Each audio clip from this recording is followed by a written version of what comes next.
Is your new year still falling flat? Do you avoid stairs with multiple steps? You are not alone. This year, millions will be diagnosed with low energy or low E. But there's a cure. Now through January 31st, join Planet Fitness for just $1 down, $10 a month, no commitment. With clean, spacious clubs and tons of equipment, you can boost your energy after just one workout. Leave low E behind and find your big fitness energy at Planet Fitness. Join in the free PF app for $1 down, $10 a month. Cancel anytime. Deal ends Tuesday, January 31st. See Home Club for details. So the good news, I believe, is that we are slowly getting to the end of this global pandemic, although it keeps saying, oh, no, you're not, every time we think we are. So, and I think it depends where on the globe you are. And where you are, right, exactly. But regardless, let's hope that's where we're headed. However, I got a question for you, Dean.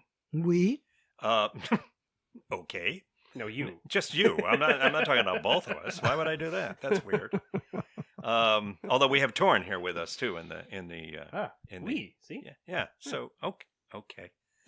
At any rate, I'm just wondering what have you been doing during this extended pandemic difficulty of seeing people and not seeing people, etc.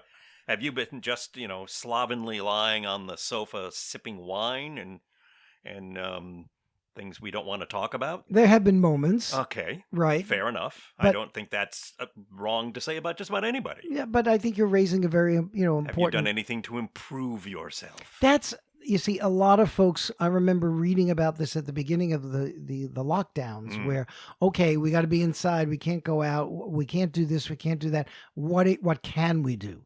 Let's take this opportunity. We don't want to look back on this time and say, I didn't take the opportunity to better myself. I don't know. I think it's kind of like when television first started, everybody thought it would be a great medium to better ourselves with. Well, yeah.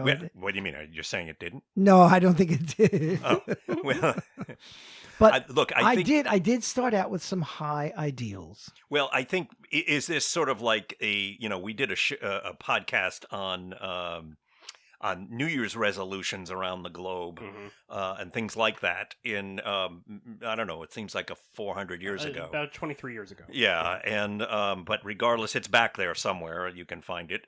And but one of the things we pretty much agreed on that is most of those things fizzle out pretty quickly.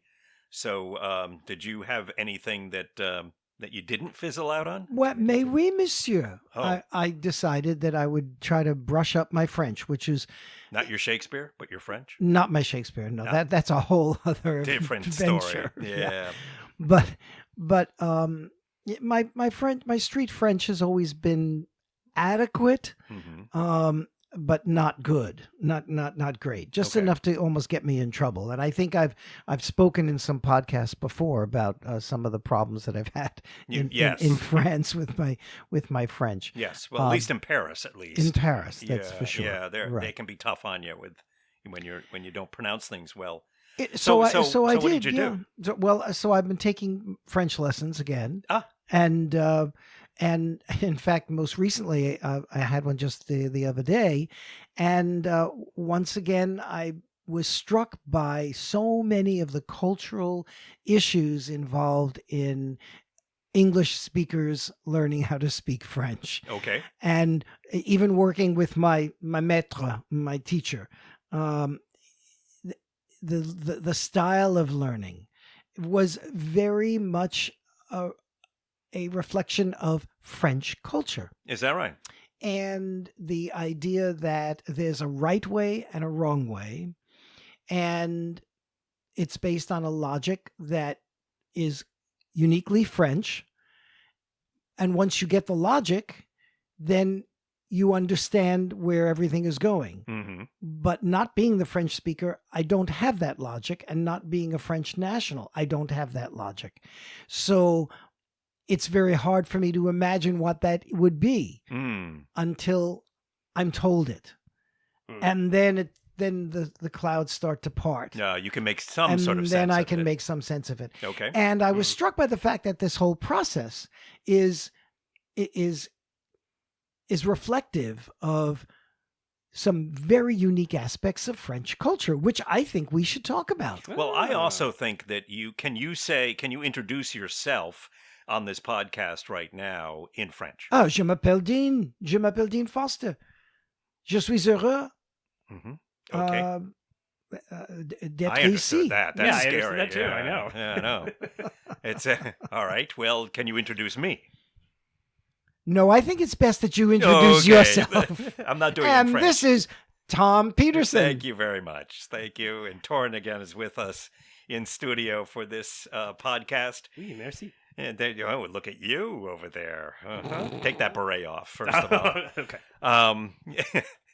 Okay. Well, so you sound good over there, doing your French impersonation or whatever the heck you were doing there.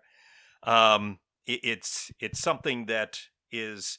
Have you really been keeping up with this? Huh? You've like, because we were saying about not being able to. I have. I've already passed through the subjunctive, which was amazing. Oh my! Yeah. Well, you can take a shower and clean that off. I think I would. Just use it sparingly. Yes, yes. Well, look, I think you're correct in that there are definitely cultural aspects we can talk about with France about this, and that would make perfect sense because this is Oops! Your culture's showing.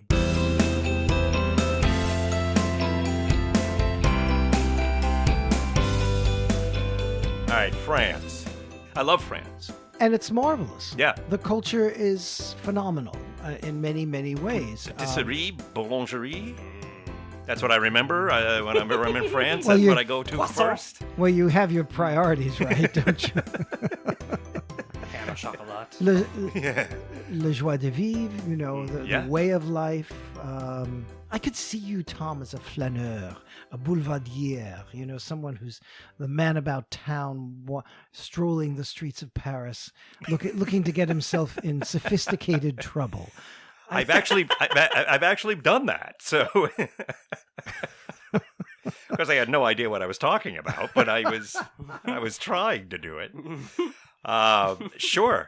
Well, as being a member of the United States and having a mixed background, our tradition is that we always say things like, "Well, I've got French relatives." Which I do, fairly substantial vein of generations before that came from France. It doesn't help me at all in understanding anything about France. Or for not speaking the language, you're not going to speak the language. Doesn't help me there either. Right. So you're learning to speak French over you knew how to speak some French. You were just increasing improving your it, abilities, taking the opportunity. Excellent, Right. and good for you, by the way, because so many people have had difficulties with the pandemic, and that's at least a bonus area for you.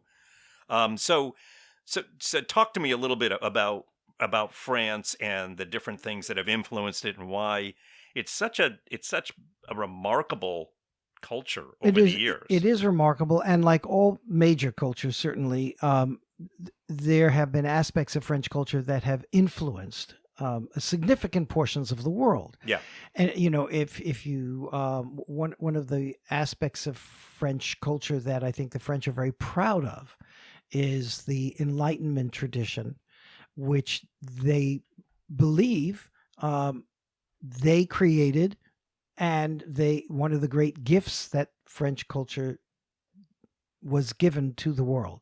Now, politics aside, these things can get twisted around. And certainly French imperialism and French colonialism was in many ways justified by this idea of the French gift to the world of enlightenment. And in so doing, they were able to colonize a good bit of the world as well. But they're not the only ones guilty of imperialism and colonization. Right. And perhaps if one of the upsides of that horrible process was going to be understanding the Enlightenment, that's not so bad to be put into the mix. Look, 1789, the Great French Revolution, 1776, the revolution in the U.S., there's a connection here. And there's a connection between these two countries, which is profound. And while the U.S. was founded on British traditions, and many of which were rejected, there's a significant influence of French traditions in American culture. Well, I in also US think American there was culture. also the influence that happened because of the idea that the French supported the U.S. Revolution. Um, Maybe not totally willingly, but they eventually did support it. And we had some very significant people here from France who helped in the revolution. Some who were Lafayette, who was years later came back and was dragged around the young country and saluted everywhere for his participation in the revolution. Right, exactly. And one could, simply say that, well, the reason they did is because anybody fighting the British, they'd be allies with. And so, True.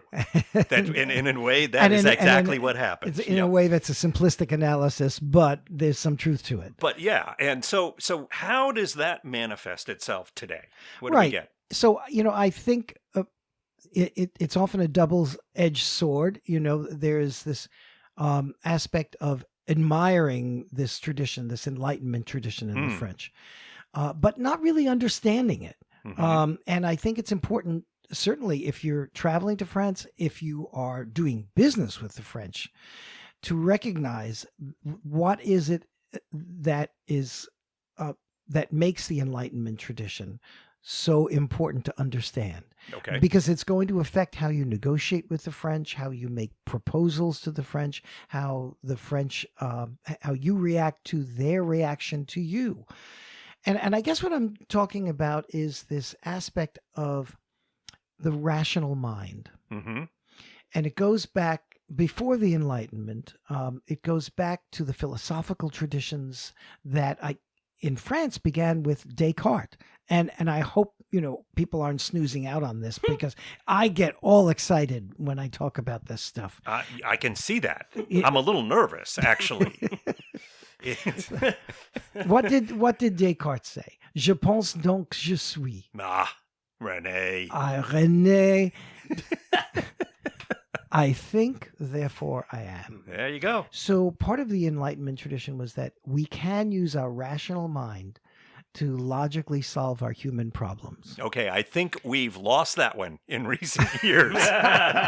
We're talking about ideals here. We're not talking about how it actually plays itself out. Okay, guys. But the belief that with enough training, yes. we can train the human mind to solve human problems. Mm-hmm. Okay. And this idea of training the way we think, Yeah. of thinking logically, it's actually taught in French schools. It's called Cartesian logic, and where children are taught to question. So why? Give me more information. Give me more information. I need more detail until I have enough detail to eliminate all other possibilities, which then leaves me with the ultimate conclusion that is irrefutable. Mm-hmm. And this process of thought is drilled down into the way the French think. Mm-hmm. Okay. And it leads to some interesting phenomena, like there can be only one way to do things. Mm-hmm. Because if you want to achieve perfection, you eliminate all the extraneous possibilities until you're left with the one final thing. Mm-hmm. So this can extrapolate itself into something as simple as there's a right way to have a French meal. And there's a process to that French meal. And that is the way. And to it have is the way. Yes. It is in many ways a one-way culture. Okay.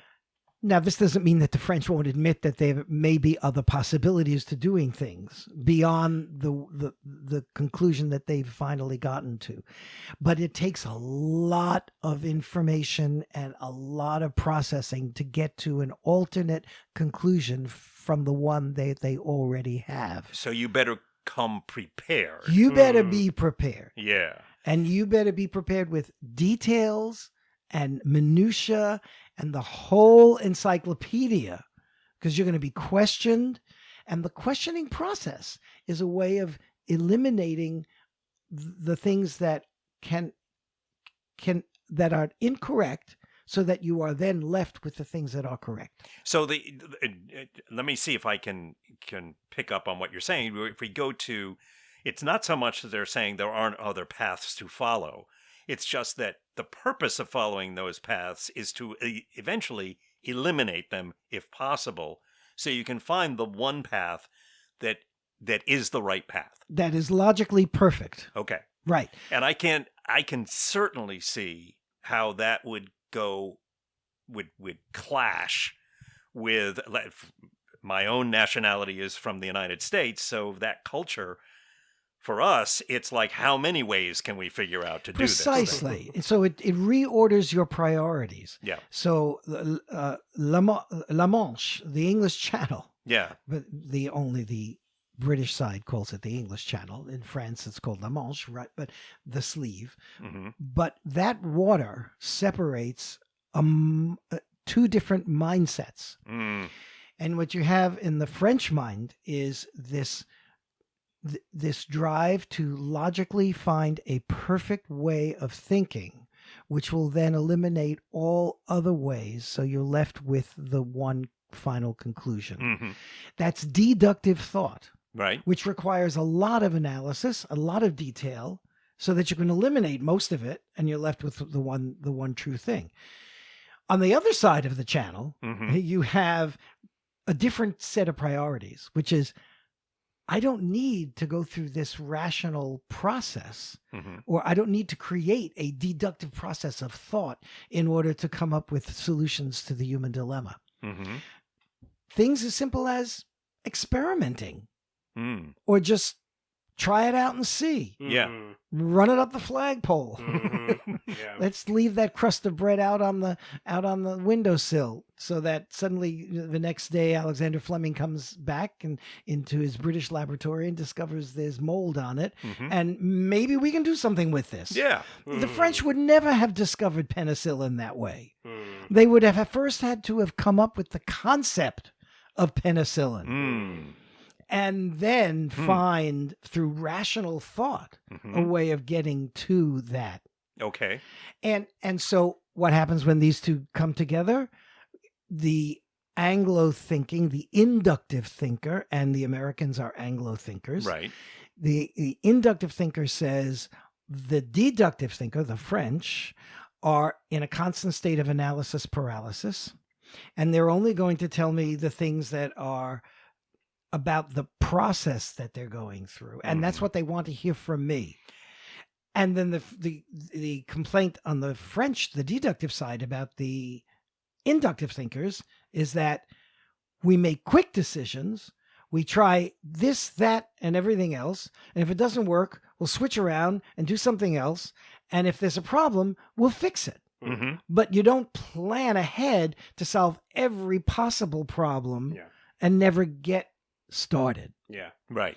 And this is two fundamentally different ways of looking at the world. Right. And it affects everything from how you dress, how you eat, how we organize our societies. Mm. Mm-hmm. And it's Mhm. all based on René. Renee. Oh, Renee. René you Descartes. dog. When well, I now know one of the things that drives my wife crazy. I now know where I do get that from. Mm. Yeah, because I will do the let me plan this out, let me plan this out, let me plan this out, and what happens? But what if this happens first? And we haven't left the Right. room yet. Paralysis. We haven't started exactly, and that is very much what I'll do.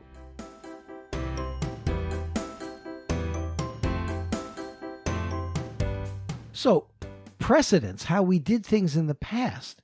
If we concluded correctly that this was the way we were going to do things way back then at some point, then it's going to take a lot of evidence and information to get them to change their mind. Sure. Right? And oftentimes the complaint that the French have, and that your wife probably has, that you might have with your wife on these things, is that, but it's worked. This is the way it's done. And unless I see some evidence to the contrary, Mhm. precedence determines how we build the future. It's supported, and therefore and tell me if I'm wrong with this, but I think the concept is that the trip is as important, if not more important, than the final destination. Well, in fact, yes, you're absolutely right. The process has to be perfect. Yeah. And the French get a great deal of pride over proving to you that their process is correct. Yeah. Even if the practical result is still problematic. Right. Right. So I remember one time. Does it fly? No, but it But looks it's good. beautiful was process. perfect. Right? It should fly. I don't know why it isn't. Damn it! Theoretically, it flies beautifully.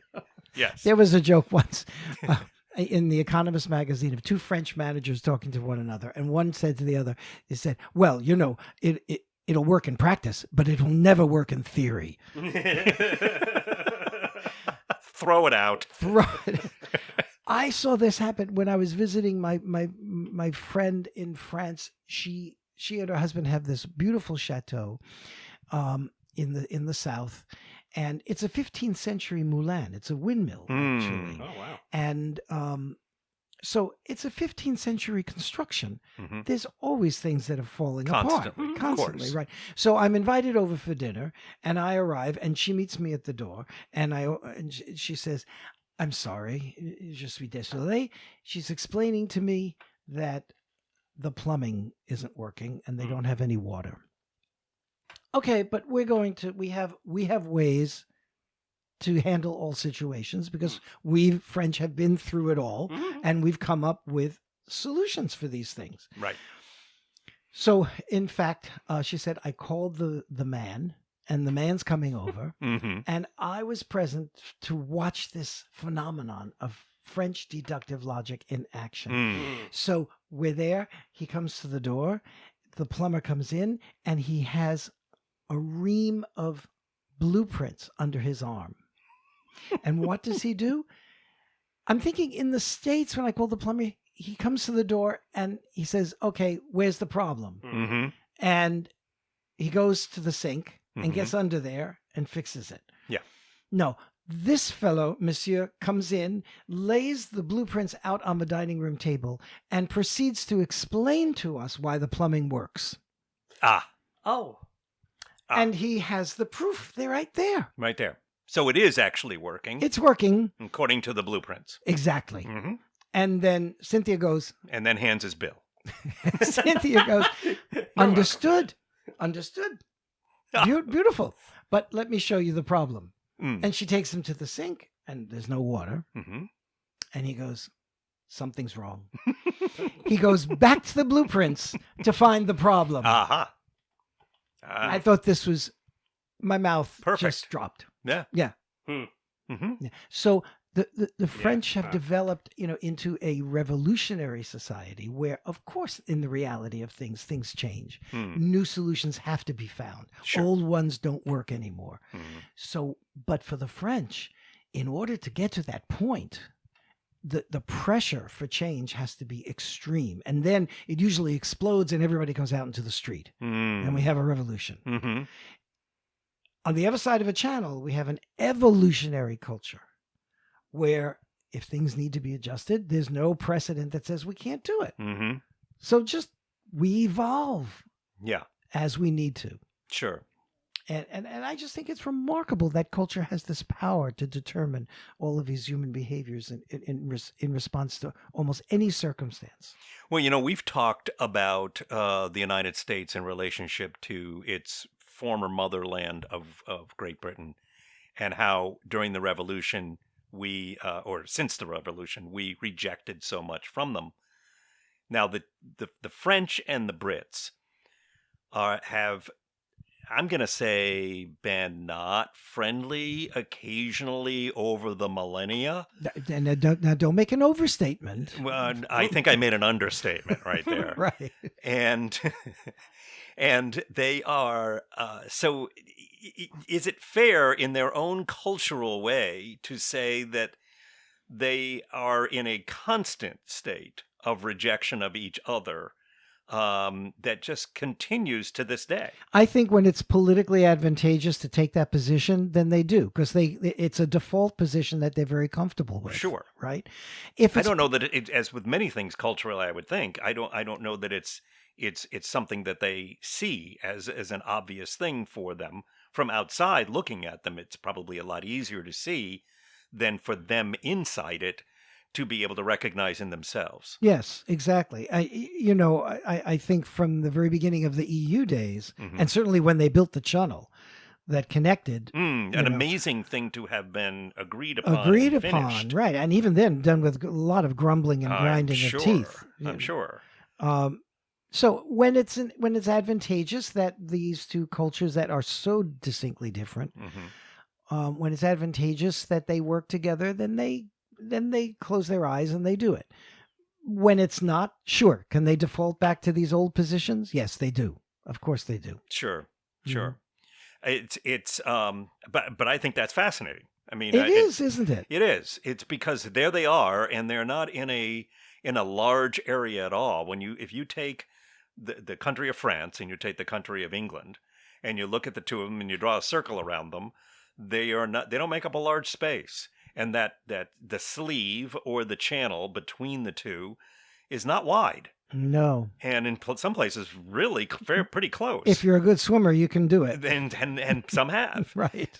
And so it's a to me, that's a real interesting scenario built on the idea that these were two, in the Western civilization, these were two powerhouses, along with Spain and Portugal, Right. in the development of the Western civilization.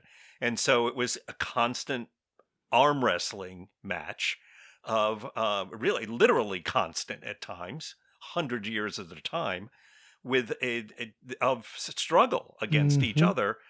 How can that not be deeply embedded? It is in both cultures, and simplistic reasons from the things we've talked about over the years in culture that are there in everyday activities that they both are involved in. That's right. And so I mean, one of the things that I've said, and I probably said on the podcast at some other time, it used to make me, in my drives sometimes late at night, I would listen to broadcasts from the BBC and BBC Radio, and I would pick up them. It would be a direct broadcast out of London, and so it was. And at the time, Jacques Chirac was the Prime president, Minister? Yes, Or the president? the president I'm of not- France. yeah, Yes, right. and the BBC, which is a very classy organization, broadcasting organization, constantly referred to him as Jack Chirac. Constantly. Jacques Chirac to Jack Jack Chirac. Chirac. Yes, from Jacques Chirac. And They could have gotten it right. you think? And it was like consistently, no matter who was on. It was, and I enjoyed it immensely because you knew back in the very deep recesses of their brain, there was something saying, there, take that, in some form that they weren't even consciously aware of. I would hope that it was unconscious, but that's not an excuse. It's not a I'm rationale forgiving for them it. with that, but right. yes, who knows? I can't point the finger at them and say you were doing it on purpose. Nevertheless, I found it enjoyable, and I don't. My guess is it's on some level it would even be enjoyable in France for them to hear that, and annoying at the same time.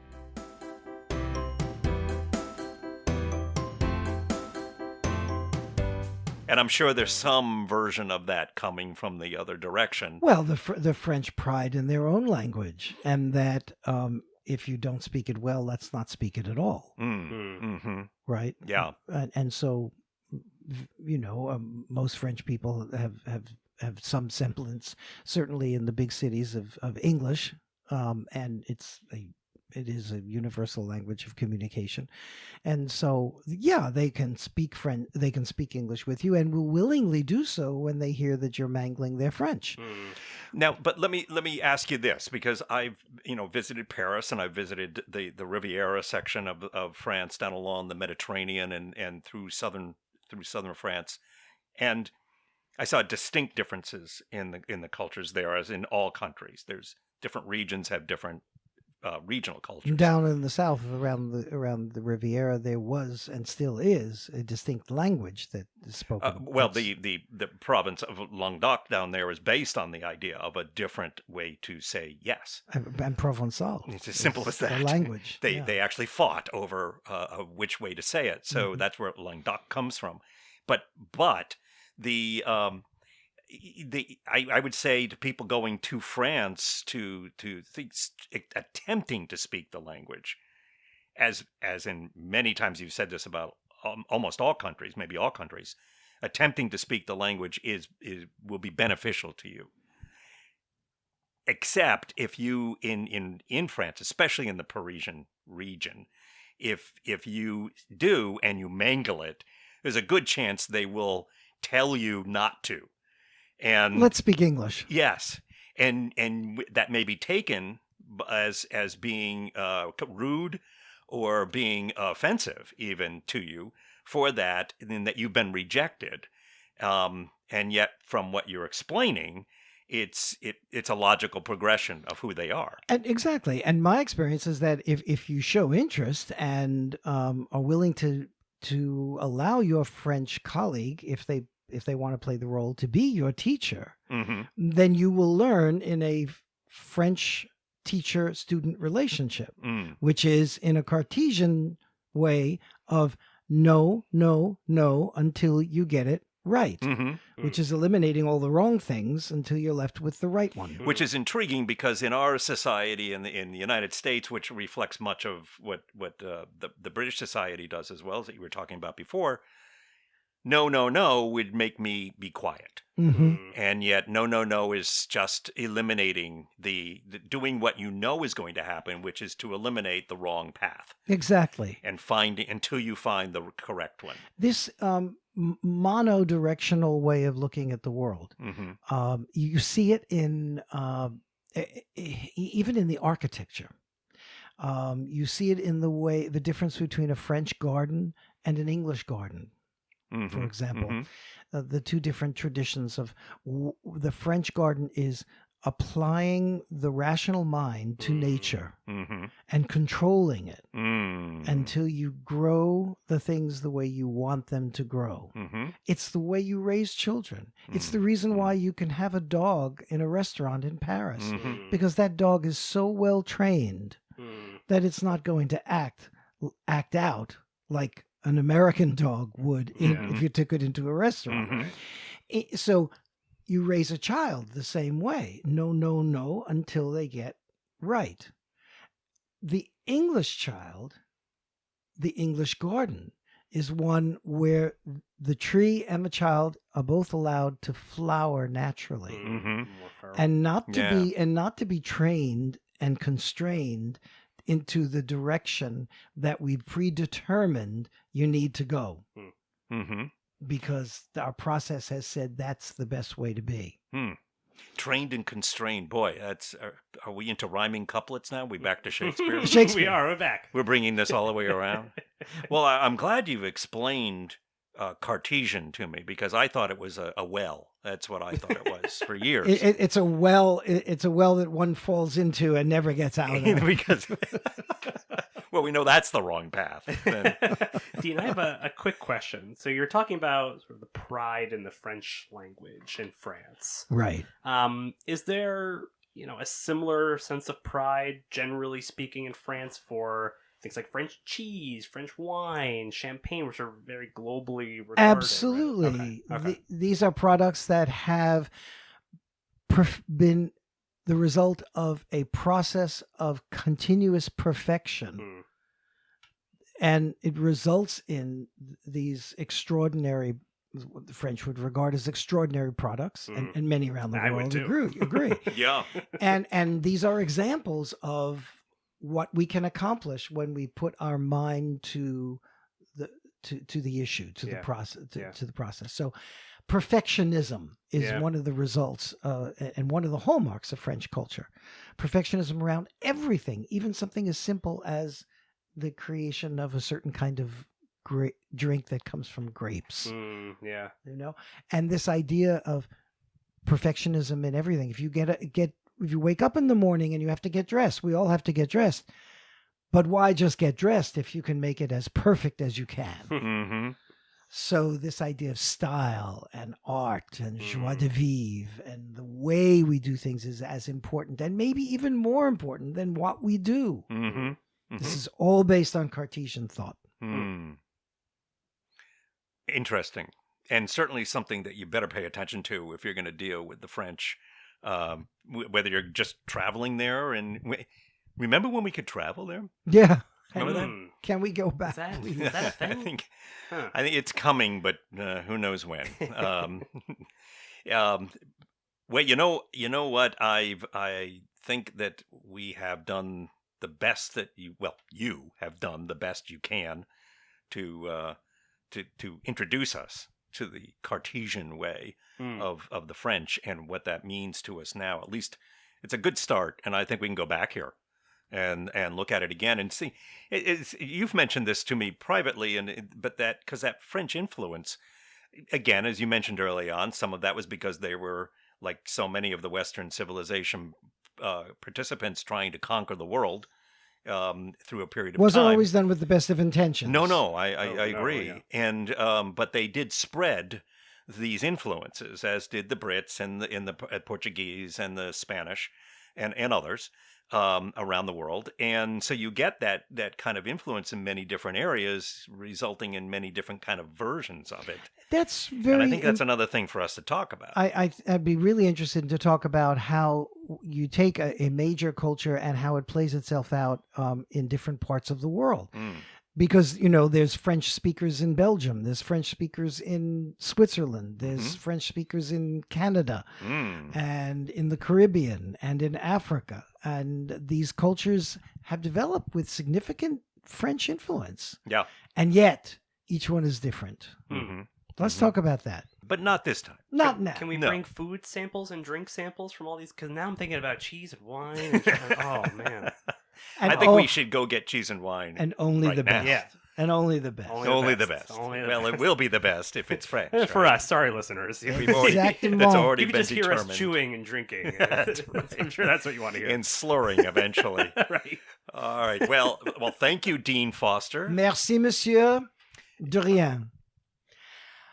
Tom Peterson, un plaisir, Ooh, as always. is that a swear? Well, I'm not sure we can let that out over the airwaves.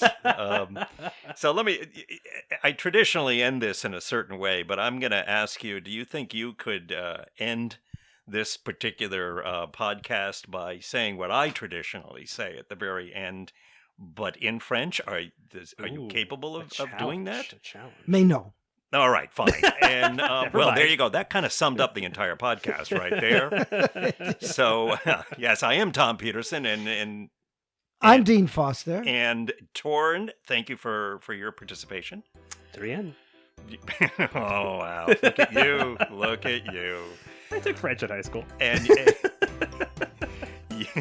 well, I'm glad to see something. So. Yeah, something. Well, Oops. Your culture's showing. Smell you.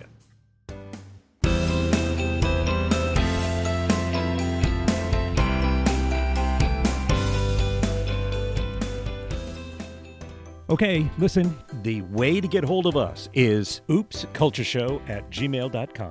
And our Twitter handle is oopscultureshow. Whether this is the first episode or the third episode or whatever episode that you've listened to, you should really subscribe. That's the best way to go, really, honestly. I know what I'm talking about. All right, so just subscribe through iTunes or through wherever you get your podcasts from. Subscribe. Thank you.